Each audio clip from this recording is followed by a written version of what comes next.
Maligayang pagbabalik sa Baku Recaps. Sa video na ito ay i-recap natin ang dalawang huling pelikula ng Rurouni Kenshin live action na tinatawag na The Beginning at The Final. Nagsimula ang pelikula sa panahon kung kailan hindi pa tinatalikuran ni Kenshin ang pagiging Batusai. Kabilang siya sa grupo ng mga rebelde na lumalaban para talunin ang kasalukuyang gobyerno na pinoprotektahan ng mga shogunate samurai na kinabibilangan ni Hajime Saito. Taong 1864 sa isang lugar ay makikita si Kenshin na binihag ng pamilya ng Tsushima. Ilang oras na siyang tino-torture ng mga ito. Isa sa mga samurai ang lumapit sa kanya at ginamit ni Kenshin ang pagkakataon na ito para kagatin ang tenga ng samurai at labanan ang mga bumihag sa kanya. Pagtapos ay ginaya niya si Zoro at ginamit ang kanyang bunganga para gamitin ang isang espada. Kahit na merong handicap ay nagawa pa rin ni Kenshin na isa-isang paslangin ang mga kalaban.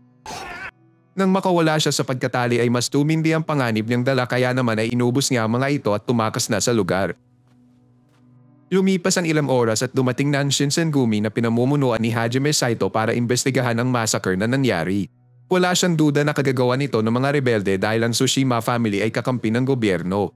Inabangan naman ni Kenshin ang grupo ng mga samurai na taga-suporta rin ng gobyerno. Pagtapos ay sinugod niya ang mga ito at walang kahirap-hirap na pinagpapaslang.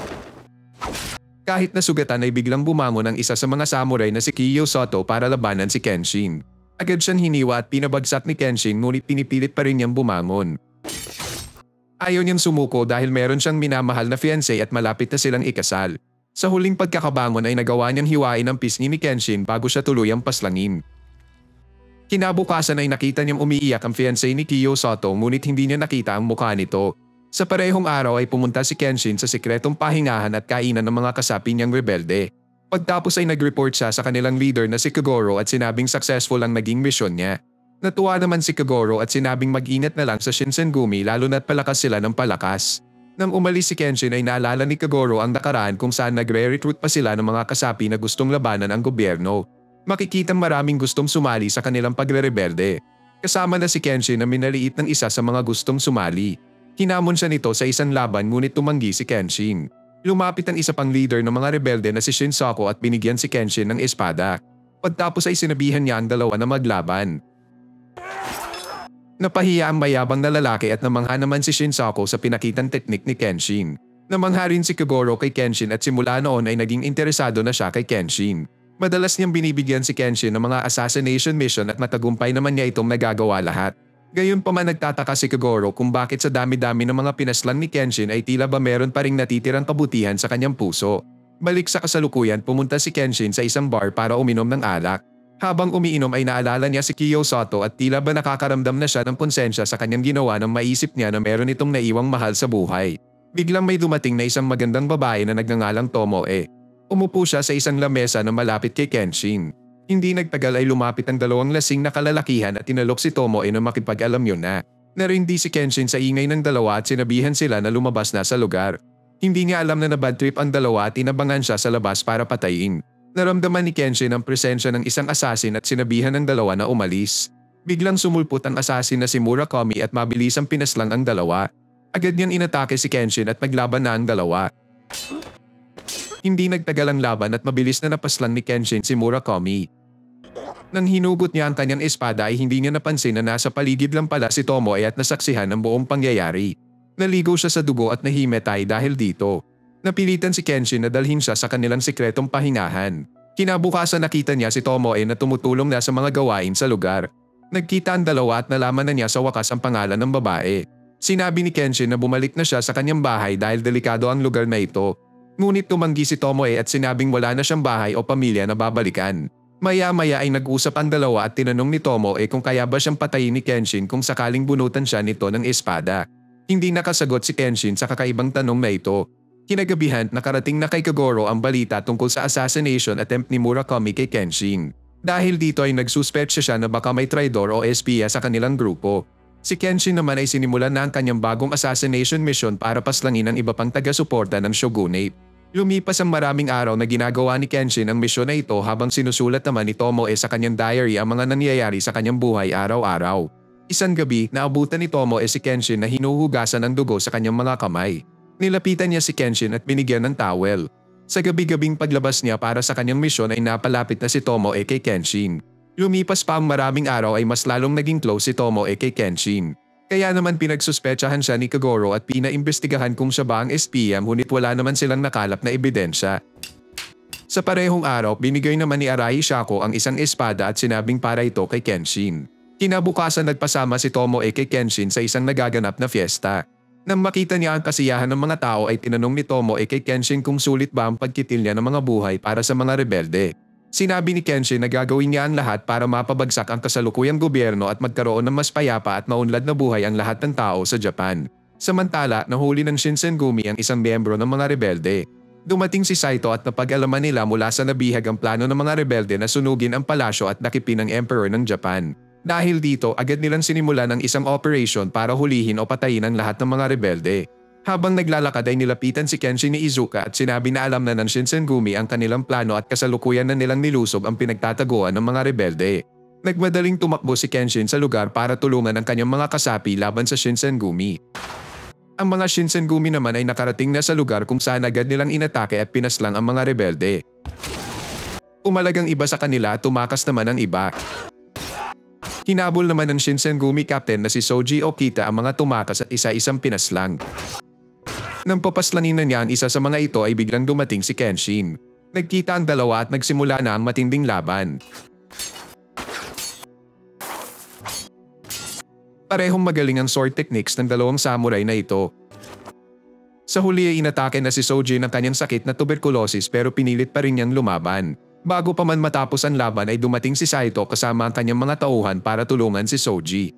Bigla namang dumating ang mga kasapi ni Kenshin ngunit sinabihan siya ng mga ito na umalis na sa lugar para tulungan ang iba pang rebelde na makatakas. Sa buong gabi na ito ay nagkaroon ng matinding digmaan sa pagitan ng mga rebelde at shogunate.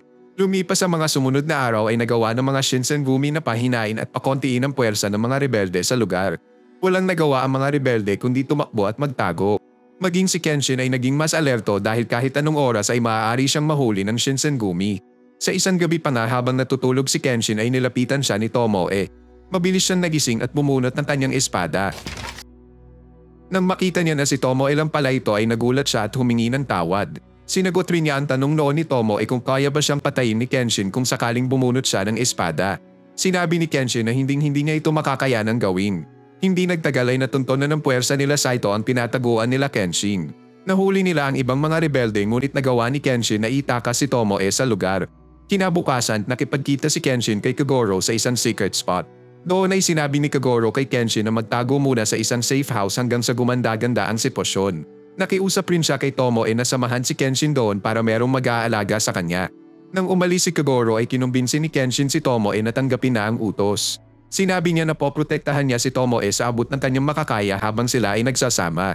Matapos ang mahabang lakad ay narating na nila ang safe house. Lumipas ang mga araw at nasanay na si Kenshin sa gawain bilang magsasaka. Masaya rin siya sa gawaing ito. Si Tomoe naman ay tinutulungan siya sa ibang mga gawain sa bahay. Sinabi ni Kenshin kay Tomoe na ngayon lang siya nakaramdam ng ganitong kasiyahan sa buhay. Lumipas pa ang ilang araw at binisita naman sila ni Izuka para bigyan ng pera at iba pang supplies. Pag-alis niya sa bahay nila Kenshin ay may tinungo pa siyang lugar. Hindi niya alam na nakabuntot sa kanya ang kanang kamay ni Kagoro na si Katagay. Si Izuka pala ay ang traidor at espiya na matagal na nilang tinutugis. Nagbibigay siya ng impormasyon sa grupo ng Yaminobu. Ang Yaminobu ay isa pang grupo na pinagkakatiwalaan ng shogunate at gobyerno bukod sa Shinsengumi. Doon ay nireport ni Izuka sa leader ng Yaminobu na si Tatsumi ang kinaroroonan ni Kenshin. Pabalik na sana si Katagay para i-report ang tatraidoran ni Izuka ngunit nahuli siya ng mga Yaminobu at pinaslang. Pagtapos ay binigyan naman ng misyon ni Tatsumi ang pinakabata nilang miyembro na si Inishi. Kinabukasan ay pumunta si Inishi sa bahay nila Kenshin at kinita si Tomoe na ate pala niya. Sinabi niya na nandun siya para tulungan si Tomoe para sa kanyang plano na patayin si Kenshin. Sinabi naman ni Tomoe na wala na siyang balak na ituloy ang kanyang plano dahil nga napamahal na siya kay Kenshin. Nagalit si Inishi at nag-walk out sa lugar. Sa labas ay nakasalubong niya si Kenshin na galing pa sa pamamalengke. Tinitigan niya ng masama si Kenshin at tuluyan ng umalis sa lugar. Lumabas si Tomoe at sinabi kay Kenshin na kapatid niya ang bata. Pagtapos ay inamin na ni Tomoe kay Kenshin ang buo niyang kwento. Sinabi niya na namatay ang kanilang ina nung ipanganak nito si Inishi. Sinabi rin niya na engaged pala siya noon sa isang samurai na kababata rin niya. Sa kasamaang palad ay namatay ito bago pa man matuloy ang kasal. Nakita ni Kenshin ang lungkot sa mukha ni Tomoe kaya naman ay niyakap niya ang dalaga. Pagtapos ay naghalikan sila at nauwi ang lahat sa alam yun na. Pagtapos ay nangako si Kenshin na pag napabagsak na ang gobyerno at nagkaroon na ng bagong era ng kapayapaan sa Japan ay tatalikuran na niya ang pagtitil ng buhay. Gagawin rin daw niya ang lahat para pasayahin si Tomoe habang sila ay nagsasama. Kinabukasan ay nagsulat na naman si Tomoe sa kanyang diary. Pagtapos ay kinuha niya ang isang espada at nakipagkita sa kanyang kapatid sa base ng Yaminobu. Si Tomoe pala ay nagbibigay rin ng impormasyon sa mga Yaminobu kagaya na lang ng pagdiskubre sa kahinaan ni Kenshin. Pero dahil nga napamahal na siya kay Kenshin ay mali-maling impormasyon ang binibigay niya. Pagdating ni Tomoe doon ay nagulat siya nang makita na si Tatsumi lang ang nandoon. Hindi niya alam na matagal na pala siyang hindi pinagkakatiwalaan ng Yaminobu dahil alam nilang napamahal na siya kay Kenshin. Samantala, nagising na si Kenshin at nagulat nang makitang wala doon si Tomoe. Hahanapin na sana niya ito nang biglang dumating si Izuka at sinabi sa kanya ang katotohanan na si Tomoe ay isa palang espiya. Sa una ay hindi naniwala si Kenshin ngunit nang sinabi sa kanya ni Izuka na basahin ang diary ni Tomoe ay naninig ang kanyang itlog sa kanyang natuklasan. Ang kababata at fiancé pala ni Tomoe ay walang iba kundi si Kiyo Soto, ang samurai na pinaslang niya at nagbigay rin sa kanya ng peklat.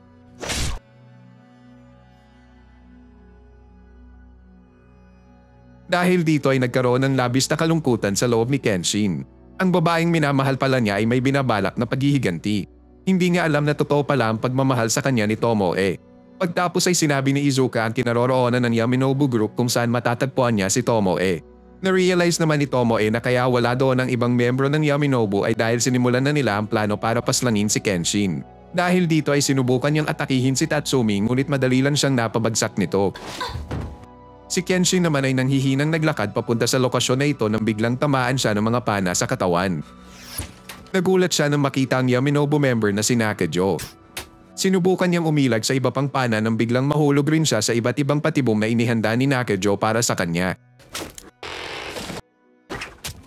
Nakita ni Nakajo na pabagsak na si Kenshin kaya nilapitan niya ito para tapusin ng biglang. Dahil sa surprise attack na ito ay iika-ikang naglakad si Nakajo habang unti-unting nauubusan ng dugo. Pumunta siya sa isang kuweba habang sinusundan naman siya ni Kenshin. Doon ay bigla niyang pinasabog ang isang bomba at nagkaroon ng isang pagsabog. Tinamaan si Kenshin ngunit nagawa pa rin niyang makaligtas mula dito ngunit nagkaroon si Kenshin ng panandaliang pagkabingi. Biglang dumating ang isa pang Yaminobu member na si Sumita at nilabanan si Kenshin. Hindi nagtagal at dumating pa ang isang miyembro na si Mumyoy at sinaksak si Sumita para masaksak rin si Kenshin. Pilit na nilabanan ni Kenshin ang dalawa kahit na mas masakit pa rin ang nararamdaman ng kanyang puso. Sa huli ay nagawa pa rin niyang talunin at pabagsakin ang dalawa. Naparelax na siya nang biglang detonate ni Sumita ang isang bomba at nagkaroon na naman ng pagsabog. Sa pagsabog na ito ay pansamantalang nabulag si Kenshin at napilitan rin siyang gamitin ang lagayan ng kanyang espada bilang tungkod. Agad pinuntahan ni Tatsumi ang nanhihinang si Kenshin. Sobrang kampante niya dahil walang makita at marinig si Kenshin. Nagawa niyang hiwa-hiwain si Kenshin na hirap sanggain ang mga ito. Sinubukan rin niyang umatake ngunit dahil na walang makita ay madali itong napipigilan at naiiwasan ni Tatsumi. Nakita ni Tomoe ang paghihirap ni Kenshin kaya pinilit niyang gumapang at bumangon para tumulong. Pinakiramdaman ni Kenshin ang kinaroroonan ni Tatsumi. Sinadya niyang magpahiwa sa balikat at dahil dito ay nalaman na niyang nasa harap lang ang kalaban. Dahil dito ay sinubukan na ni Tatsumi na tapusin si Kenshin. Bago ito mangyari ay ginamit ni Kenshin ang buo niyang lakas ng biglang. Sinalag ni Tomoe ang atake ni Tatsumi para protektahan si Kenshin. Ang pangyayaring ito ay nasaksihan rin ni Inishi. Dahil sa sobrang lakas ng atake ni Kenshin ay nagawa niyang paslangin si Tatsumi ngunit natamaan rin ang kanyang minamahal. Unti-unting bumalik ang paningin at pandinig ni Kenshin at labis ang gulat niya nang makita niyang pati si Tomoe ay tinamaan sa kanyang atake. Bago tuluyang mamatay ay humingi ng tawad sa kanya si Tomoe at hiniwi rin ang kanyang pisngi bilang remembrance sa kanilang pinagsamahan bilang mag-asawa. Umiyak si Kenshin sa pangyayaring ito. Lumipas ang ilang araw ay binisita siya ni Kogoro at sinabing nagpadala na sila ng assassin na papaslang kay Izuka. Sinabi ni Kenshin na papatay pa rin siya hanggang sa matupad ang kanilang layunin. Pag nangyari daw yun ay tatalikuran na niya ang pagpatay bilang pagtupad sa pangako niya kay Tomoe. Pag-alis ni Kogoro ay binasa niya ulit ang diary ni Tomoe at nabasa niya ang isang pahina na nalaktawan niya. Nadiskubre niya dito na sa una ay balak talaga siyang patayin ni Tomoe ngunit nagbago ang lahat nung na-in-love si Tomoe sa kanya. Nang matapos niyang basahin ito ay sinunog ni Kenshin ang bahay kasama na ang katawan ni Tomoe. Tumagal hanggang 1868 ang pagre-rebelde nila. Sa taong ito ay naganap na ang huling laban sa pagitan ng shogunate at mga rebelde at sa gitna ng gera ay makikita ang bangis ni Kenshin sa pagpaslang sa mga kalaban. Hindi nagtagal ay sumuko na sa wakas ang shogunate at nanalo na ang mga rebelde. Nilapitan naman si Kenshin ng Shinsengumi commander na si Hajime Saito para hamunin sa isang laban. Tumanggi si Kenshin at iniwan na ang kanyang espada para tuparin ang kanyang pangako kay Tomoe. Sa loob ng 10 taon ay nabuhay na lamang siya bilang isang simpleng manlalakbay.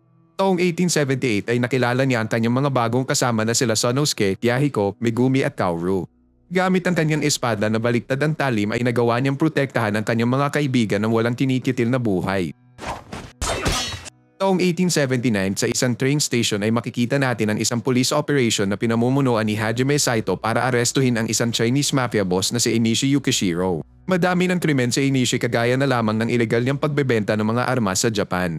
Inatake ni Enishi ang mga pulis at pagtapos ay tinanong niya kay Saito kung hindi pa ba naglalaho ang mga peklat sa mukha ni Batasai. Nang hindi sumagot si Saito ay muli niyang inatake ang mga pulis. Makikita ang kanyang galing sa street fighting.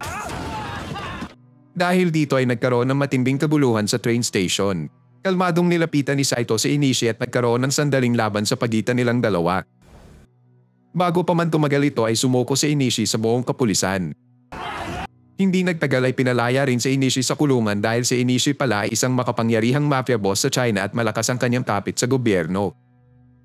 Walang reklamo siyang pinalaya ng Japanese police para hindi magkaroon ng away ang Japan at China.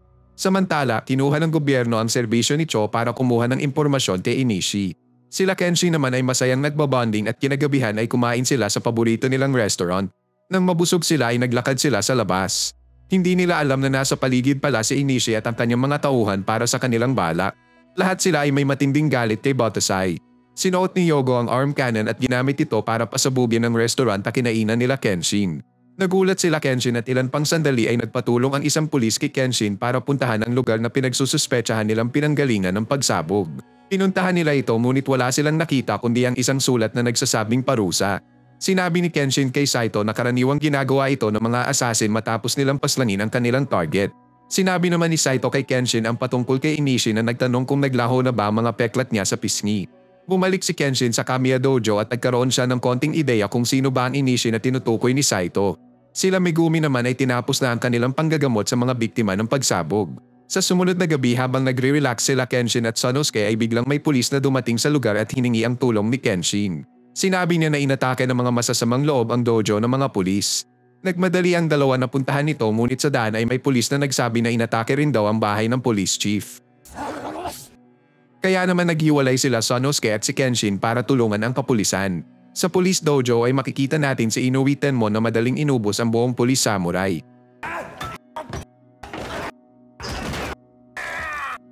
Pagdating ni Kenshin sa bahay ng police chief ay nakita niya ang isa sa mga tauhan ni Enishi na si Hyoko. Bago pa man ito makapanakit ay nilabanan na ni Kenshin si Hyoko. Nagpakita ang dalawa ng kanilang teknik sa pakikipaglaban. Sa isang punto ay gumamit si Hyoko ng mga long-range na atake at inilagan naman ito ni Kenshin. Sa huli ay nagawa pa rin ni Kenshin na patumbahin ang kalaban. Habang nanghihina ay sinabi ni Hyoko sa kanya ang kanyang galit kay Batasai. Pagtapos ay bigla niyang pinasabog ang kanyang sarili dahilan ng pagkasabog ng buong bahay.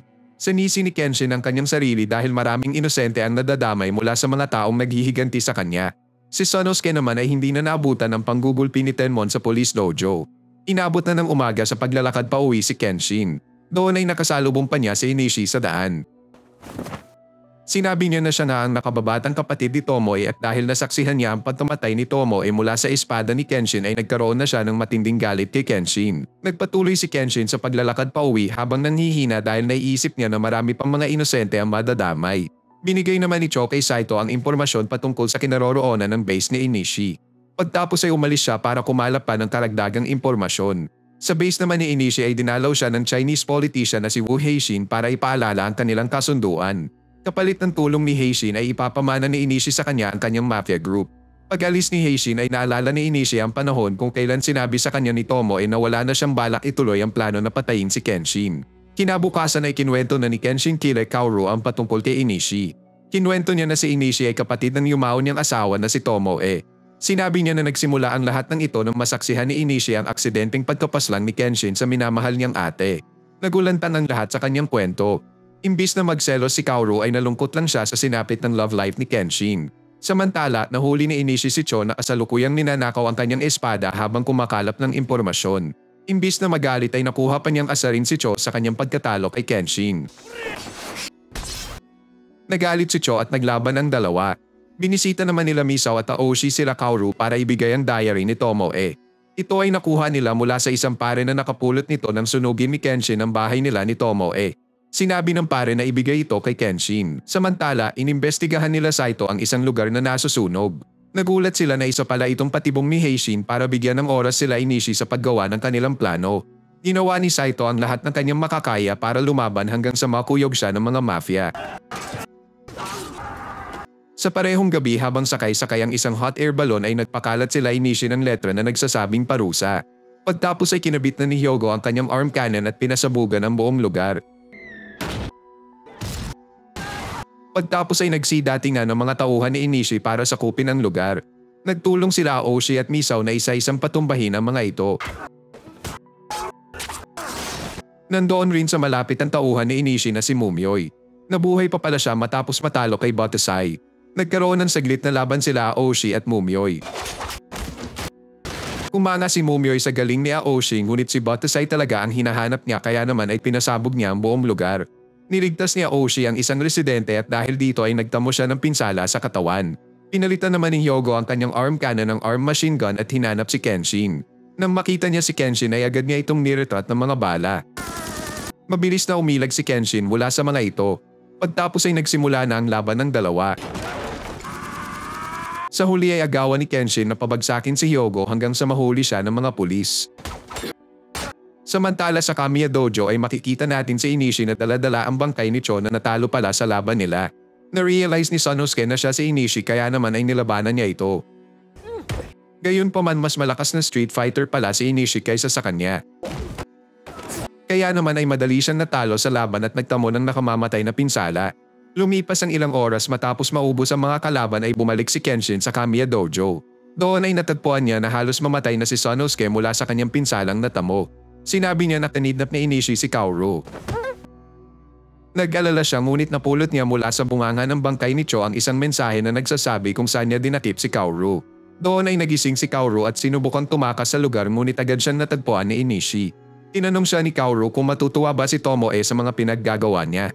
Dahil dito ay nagalit si Inishi at sinubukan siyang patayin. Ngunit hindi niya ito tinuloy matapos maalala ang kanyang ate. Kinagabihan ay mag-isang narating na ni Kenshin ang base ni Inishi.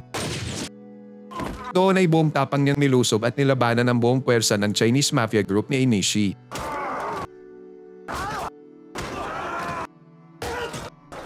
Maging sila Mumioy at Tenmon ay sabay rin niyang nilabanan.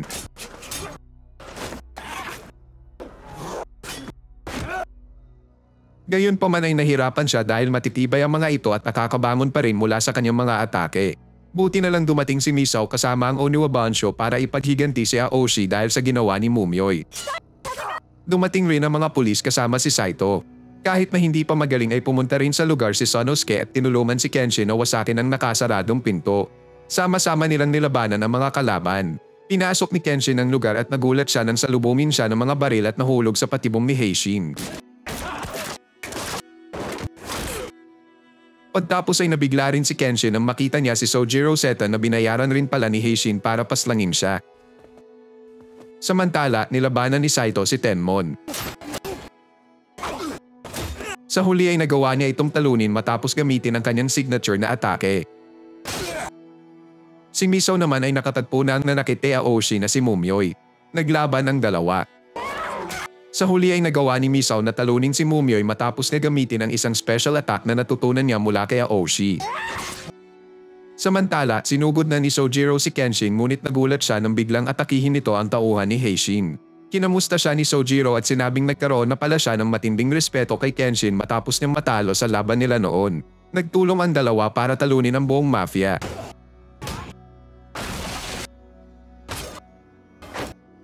Sa huli ay nagsidatingan pa ang ibang miyembro kaya naman ay sinabi ni Sojiro kay Kenshin na hayaan na siyang ubusin ang mga natirang kalaban. Nagpasalamat si Kenshin at tinungo na niya si Inishi para sagipin si Kaoru. Doon ay sinabi ni Kenshin kay Inishi na naiintindihan niya ang rason kung bakit siya naghihiganti at nakiusap na huwag na idamay ang mga inosente para gawin ito. Hindi nakinig si Inishi at nagsimula na ang laban ng dalawa. Pinakita ni Inishi ang kanyang galing at pinaghahalo ang street fighting at sword fighting. Gayunpaman nagawa ni Kenshin na labanan siya at putulin ang kanyang Chinese sword. Kumuha si Inishi ng bagong espada at maglaban ulit ang dalawa. Sa round 2 ay mas nagseryoso si Inishi at nagawa niya na bugbugin at hiwain si Kenshin. Sinabi niya na kamatayan lang ang tanging kabayaran sa kanyang mga kasalanan. Nagpatuloy ang laban ng dalawa. Sa round 3 ay bugbog sarado si Kenshin sa mga atake ni Inishi. Ilan pang sandali ay nagawa na niyang gumanti. Sa kanyang huling atake ay nagawa niyang patalsikin si Inishi. Gamit ang kanyang huling lakas ay pumulot ng kutsilyo si Inishi at sinaksak si Kenshin. Hindi na umiwas si Kenshin dahil ayaw na niyang saktan ang kapatid ng yumao niyang asawa. Humingi siya ng tawad kay Inishi at sinabing hindi matutuwa si Tomoe kung makikita ang mga kabalastugan na pinaggagawa niya ngayon. Kumalma si Inishi at na-realize ang mga sinabi ni Kenshin ngunit biglang dumating si Heishin. Sinubukan niyang barilin si Kenshin ngunit nakita ito ni Kaoru at nagmadali para pigilan siya. Nagalit si Heishin at sinubukang barilin si Kaoru ngunit sinalag ito ni Inishi. Pinrotektahan niya si Kaoru dahil naalala niya ang yumao niyang ate nang makita si Kaoru. Nagalit si Inishi sa pag-iistorbo niya sa laban nila ni Kenshin kaya naman ay binugbog niya si Heishin hanggang sa mawalan ito ng malay. Pagtapos ay nagpasalamat si Kenshin kay Inishi. Hindi nakasagot si Inishi at napaiyak na lang nang maalala na naman niya si Tomoe. Lumipas ang ilang araw ay makikita natin si Inishi na nasa bilangguan na para pagbayaran ang kanyang mga kasalanan. Pinadalhan siya ng isang package ni Kaoru. Naglalaman ito ng diary ni Tomoe. Agad niya itong binasa at nalaman ang katotohanan na talaga palang minahal na ng kanyang ate si Kenshin. Nang matapos basahin ang buong diary ay napakagulgol sa iyak si Inishi at nagsisi sa lahat ng kanyang ginawa. Sa huling eksena ay ginawa nila Kenshin si Tomoe ng libingan. Nagpasalamat sila kay Tomoe dahil naging malaking parte siya sa pagtalikod ni Kenshin sa buhay bilang Botasai. Dahil dito ay nagamit ni Kenshin ang kanyang talento sa espada sa mas mabubuting bagay.